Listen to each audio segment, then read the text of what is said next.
Mr. Soze kibozibozi. Akakate kibozibozi. Mr. Sozi gwalulu nali njagala nnyo okusaba overnight.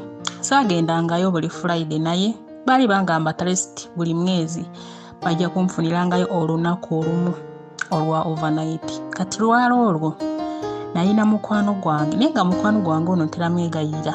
Tugende mu church ye nga ayagala ebindongo okukyakala abaana bawala nga bo mubamanyi naye ate nze nga njagala church naye nga ngezaako mubuulirira era newaka nga bangaana abantu abo abagenda mu kirabo tebaagala kusaba nga babangaana bangamba osaba oli tasaba muleke.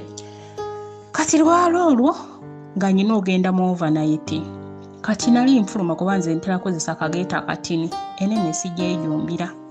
Kasisango no mukwano gwanga kuba ebidongo tayimiridde ku kageeti nga mubuuza ogubadde ngamba munnange ngenda ku kirabu kyokka ate njagala genda ku church mbadde nsaba omperekere kamubuuza ku kirabu genda nayo ki ngagamba nyina boyfriend wange alina omuyimbi mukwano gwe katagambye ngendeyo mukwano gwo n'omuyimbi andabe nagamba mperekera just ngenda laba boyfriend wange we tunaamaliriza tugenda ku church kuba ku kirabu bayisa mukaga baba bagaddewo ngambirowoozamu nagamba naawe bulijjo nyegalira tugenda ku church mperekera tuvayo tugende ku church ningamboke nemuwerekera.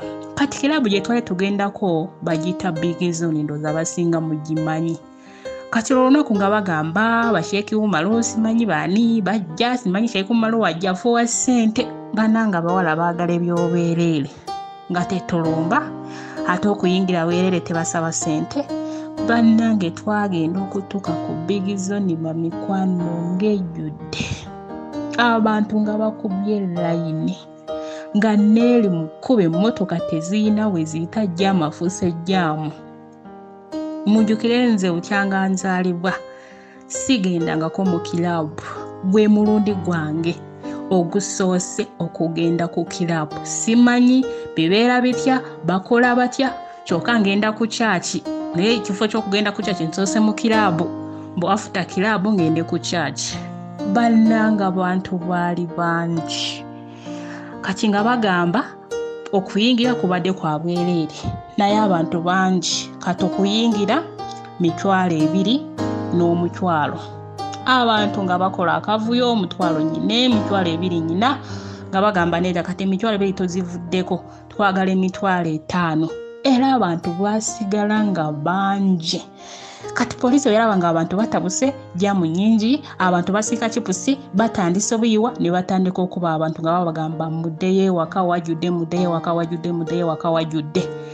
Kati mukulwana enkuba neryoka etonya bannange enkuba yatonya. Toyimirire ku kabalaza ogenda sikiriza sika chipusi toyimirire ku kabalaza ogenda kusikiriza omulyango gw'edduuka bannange nakulabira akavuyo.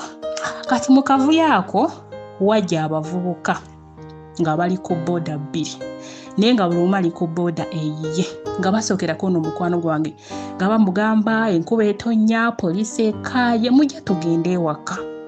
Mukwano gwange ng'agamba tetubamanyi tugende nammwe tugenda wa. Kati mukwano gwange akubira boyfriend we ono gwe yagambye mbu simanyi alina omukwano gw'omuyimbi ng'amugamba nze ndi munda gwe yiyo oyingire zeni wonaabo oyingidde kijja kuba kiwedde naye nga toyina wooyita oyingire munda nga toyina wooyita nga wajudde. Kati ono bano abavuko mugamba naawe teweesirwaze bya kirabu obimanyi tekiri nti tomanyi biki kwejjangu mugenda kusula leero enkya muddeyo ewammwe. Kati nze nenga mukwano gwange nze ngenze ku church ndeka nze ngenze ku church mukwano gwange nedda nkwegayiridde biki oba nange naliko banaye sitaani ayina effujo naye tayina maanyi mu butuufu sitaani ayina effujo naye amaanyi tayina. Kakati mukwano gwange nga talinya boodemu nga tewasigala boodemu kuliko omuvubuka n'avuga. Kati ono muvubuka sigadde ng'agamba naawe linnya tugende oli mukwano gwagenze biki kale temugenda kulwayo temugenda sulayo biki nga nange sigirinnya nga tetugenda. Abavubuka nga tebatutuukiza mu kazigo sigendangako ku kirabu kyokka n'olunaku lwengenze ku kirabu olusooka bisiraanyi oba mukama ye yalaalwana simanyi nakumanya nga tutuuka mu kazigo nga bagamba mugende munaabe. Ya maama nnyabo kasita bagamba kunnaaba bannange ekyokweyambula ng'omuntu andaba. Nze ne buno obulega bwe bambala simanyi bubipinga bbeere waliwo akalega kuyambala ebbeere ne lisigala wano waggulu nga n'akabulawuzi tekaliko. Obwo obulega sisobola bwambala.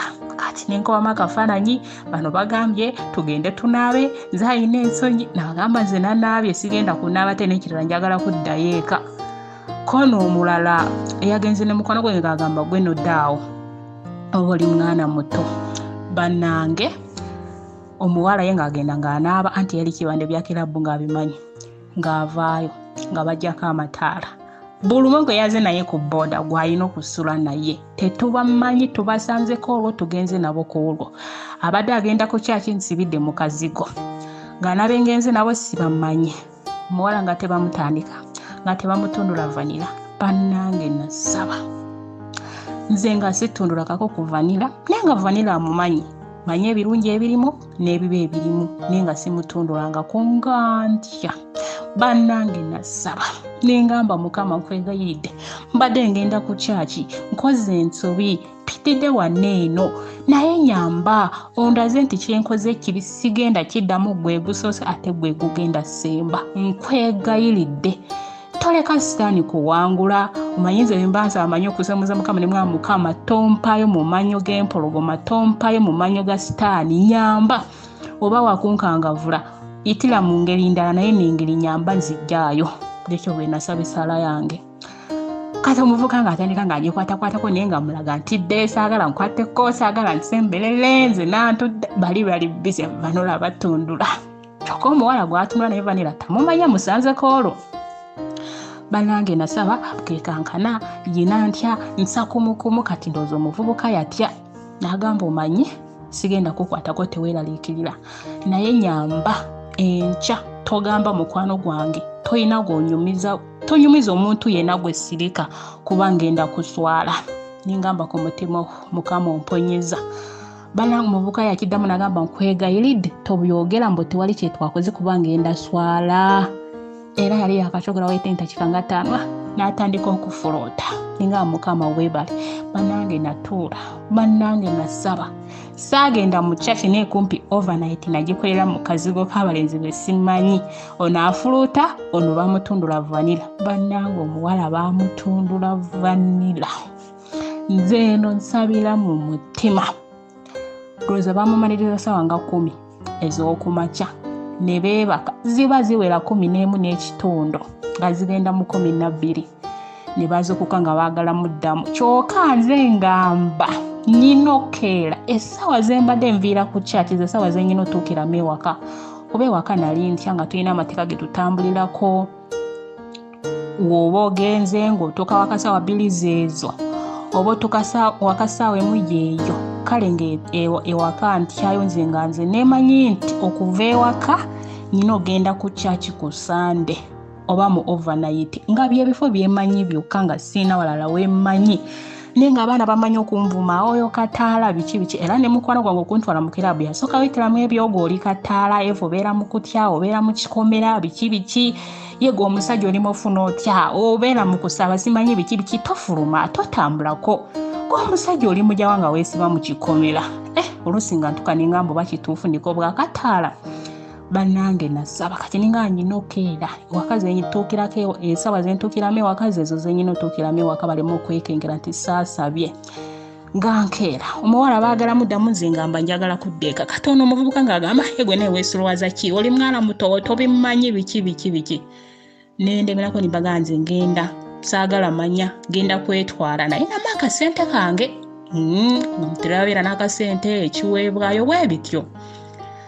Kati ono omuwala naye ng'afuna omukisa kuba yali tayagala naye ng'onamulaga ayagala kutundula vanilla kyokka yamusuzeeko ekiro kiramba. Kati naye nga yeekaza Mukwano gwange tagenda kundeka biki waka bajja kumbuza nasigaddewa biki kati naye ng'omuvubuka amuleka nga mugamba kale mujjako mu olunaku olulala. Bannange twakkiriza n'essanyu nga batubuuza mugendako muwo biki mutuwa olunaku nga tubawa anti tumanyi twewonya. Kati nga batugamba mugende simanyi sente za kulya tugenda zibatera ku ssimu naye nga batwa sente batwa transport yeka naye batwa transporteka basasula boda kuba boda twagitulako babiri naye ono gaye yangamba togezanga n'obyogera n'agamba naye kankulindirire next time kansubire ojja kujja nga weeterezeza ng'olisitede nimugamba ntofaayo kumbe nze nsaba bannange nagamba wa boda vuga olwenze njagala ntuukire waka mu time kale nakere wamu entakiikanga 2 era ne bambuuza ng'okereyemu kiki nimagamba neebase ku kyaki neneerabira essaawa ne zimpitako naye sinyo ne bagamba kale era kituufu sinyo kati tuba tugenda tuddayo ewaka nze nsaba wa boda mugamba vuga nga njagala akozese speed tuuke ewaka mangu ng'obudde tebunasaasana bulungi kuba nze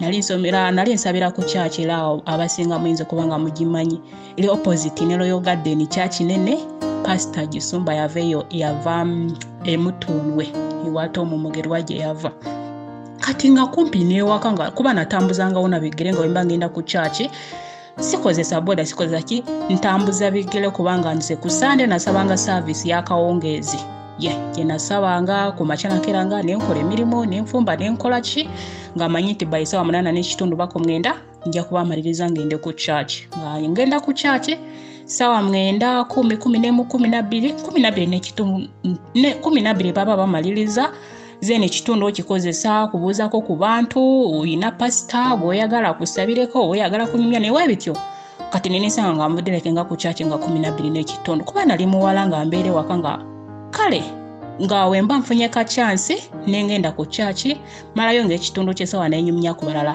era nga wemba nyingidde waka bayi ku Sunday nja kuddamu kufuluma era ku Sunday oba oluusi nga ngende gwakuna wabeerayo okwegayirira kukola kikandi muwala musabi nga nsaba kakati nga nzirayo ewaka kati nze ngenda nsaba Mukama nnyamba ntuukire waka mu budde ate ono yali akyali ku boda yenna akaaba ngaaye simanyi yabadde n'amaanyi sikiraba ngaawo olololo oba yanywedde biki nga sibitegeera boyfriend we nga tamukubira nga mugamba mukwano manyi leero nkwetaaga njagala kulaba igulu saasobodde okulaba abantu babadde bangi tewayingidde era njagala tusireke wamu bannange omuwala yase ekikube n'agamba nfudde nimugamba ofudde ki n'agamba boyfriend wange ayagala kundaba ayagala tusibe wamu nemubuuza tekiki n'agamba nti nyina obulumi gaye yampisiza bubi oba yabadde yalidde biki simanyi n'agamba si sayizi ya bba wange agenda kitegeera nti nasuze mu basajja ngenda kukola ntya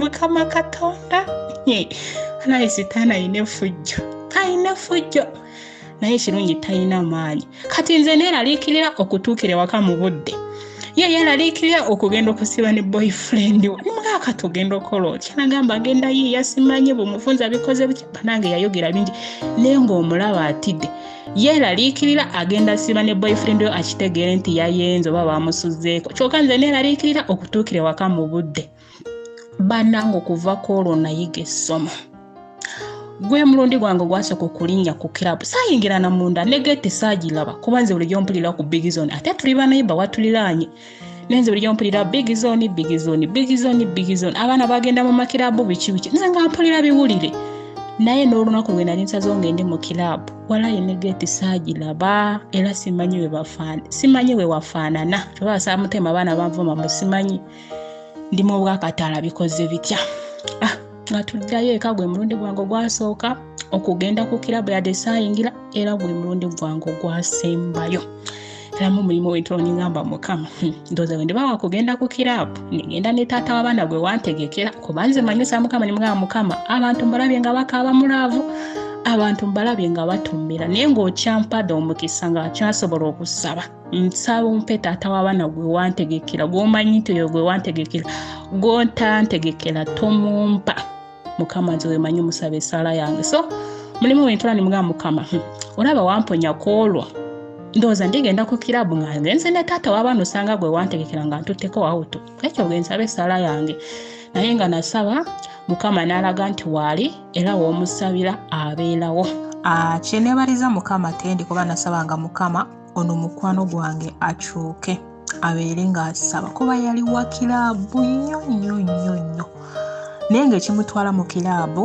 ng'ayagala ssente naye ate nga tayagala kukola ng'ayagala ssente ng'agamba ne wanoonye emirimu tazifuna kati ng'agamba essente azijja mu kirabo simanyi usanga y'abasajja ne bakowa biki kale ng'alaga nti essuubi lye liri mu kirabo talina walala wasobola okufuna ssente okuggyako mu kirabo ate naddala kasita lwasimanyi abagaga bajja abafuwa ssente nga tasobola kusubwa obutagenda mu kirabo. So buno bulinga obujulizi mbadde mngeerabiddeyo at end mukwano gwange bino byonna nga bimaze okutuukawo namwesonyiwa nemwesalako nembeera ye ng'omuntu nga simusisinkana nga sinyumya naye naye yabeeranga omukyala gye yabeeranga yamuyitanga ssenga naye nga okumuyita ssenga yali mulamu we naye nga tayagala muyita mulamu we kuba yabeeranga wa bulaaza we kati ngaddala omukazi wa bulaaza we n'amuyita ssenga naye nga yalina omuyitanga muula kati ate endi nali ngoba ku bintu byange ebyokujja ene wabweru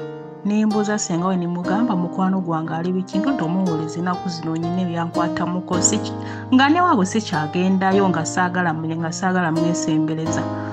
So kineebaliza mukama we nagenda omubuuza ate nga ngoba ku bintu byange n'angamba nti yagenda bweru yansooka n'okunsooka kuba ndooza ebintu bye byatwala omwezi nga gumu gwokka.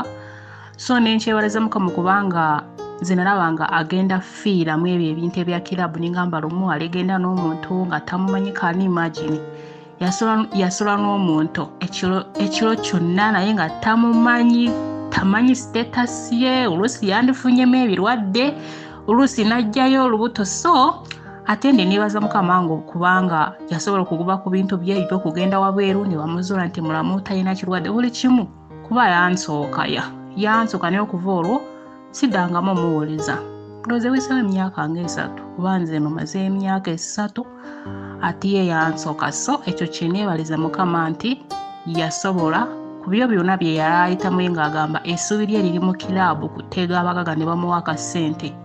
Neebaza mukama nti ati endi yasobola omulaga ekkubo n'amugyamu ebyo.